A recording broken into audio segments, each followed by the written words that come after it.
Меѓународниот ден на жената 8 март редовно ја испишува различности и еднаквоста на мажите и жените во општеството и дава вистински примери за силата, способноста и одлучноста на жените во сите сегменти на секојдневието. Таков пример е и Елена Коцева, жена директор која веќе 3 години управува со јавното претпријатие Плачковица од Карбинци. Во овие 3 години се соочив со многу предизвици кои беа чест да се исполнат и да се реализираат. Тоа се различни проекти, односно функцијата директор на комунално предпријатие е функција која бара исклучителна посветеност, ангажираност и сеприсутност. Односно ова е функција која бара 24 часа да сте на терен, да сте со граѓаните, да сте во постојан контакт со вработените, за се нешто што треба да сте овде достапни. Што за Елена значи фактот дека е жена директор во јавно претпријатие?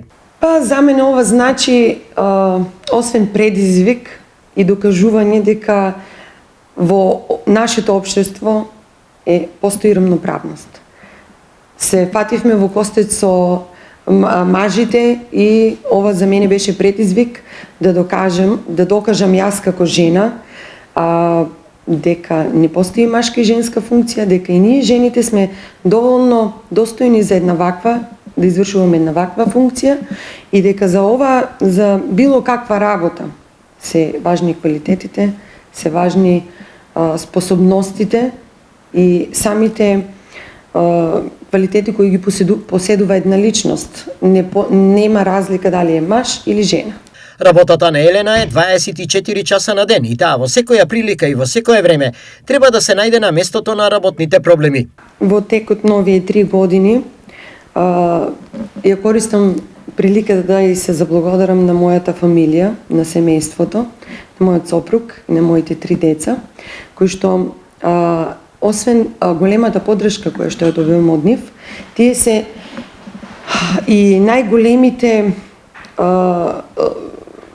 директни подржувачи и оние кои што најмногу ја почувствуваа тежината на мојата работа.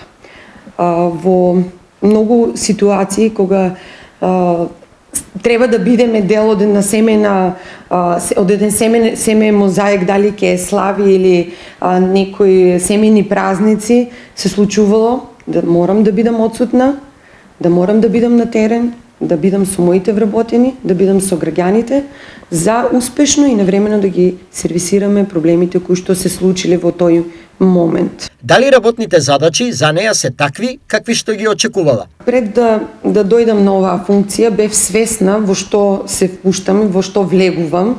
Направив едно мало истражување со што се треба да се работи во едно комунално предпријатие. И самата себе си ги поставив како за цел и како за предизвик дека можам и ќе докажам и ќе успеам да одговорам на уврските кои што ќе ги добијам во овој мандат кој што ми беше доделен. Освен со вработените, работа на Елена е и средба со граѓани, решавање на комунални проблеми, поплаки, барања и слично. Како успева да се справи со сето ова? Тоа за мене не представува некаков голем проблем.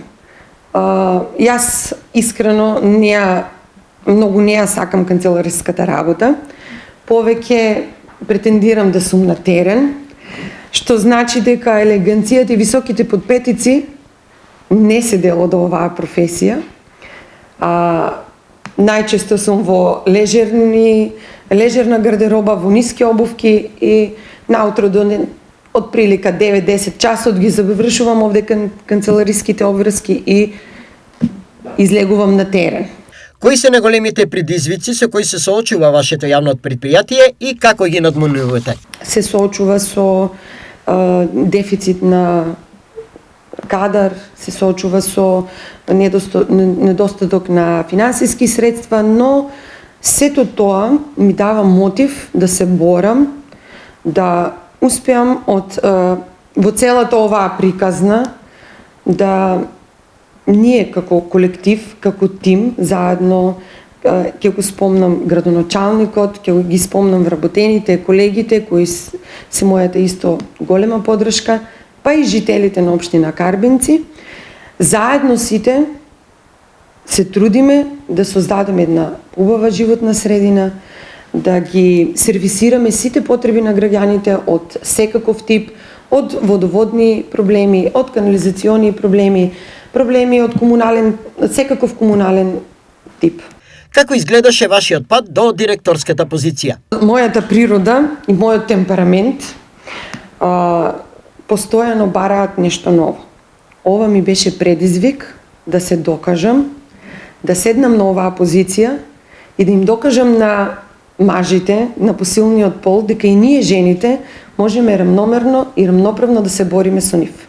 Односно, доследно да функционираме како што функционираат и институциите и комуналните предпријатија кои што се водени од мажи. Комуналните работи се сметаат за машки работи, водоводчиските работи се сметаат за машки работи, меѓутоа мојата природа на љубопитност ми дозволи со голема храброст да влезам во ова и се надевам дека граѓаните можат да почувствуваат дека доследно ја вршам оваа функција. Со какви предизвици се соочивте? Чудењето дојде од внатре, бидејќи вработените не знаеја како ќе се одвива целата понатамошна функција на предпријатието, бидејќи на чело дојде една жена. Но со тек на време, нашиот начин на комуникација, нашите односи внатре во предпријатието дозволија и јас и вработените да се чувствуваме малку послободни и да си помагаме и да функционираме како еден тим. Елена не ја сака фотелјата и таа подобро се чувствува кога е на терен. На дива депонија, кај што се поставува канализација или водовод. Едноставно, каде што се работи.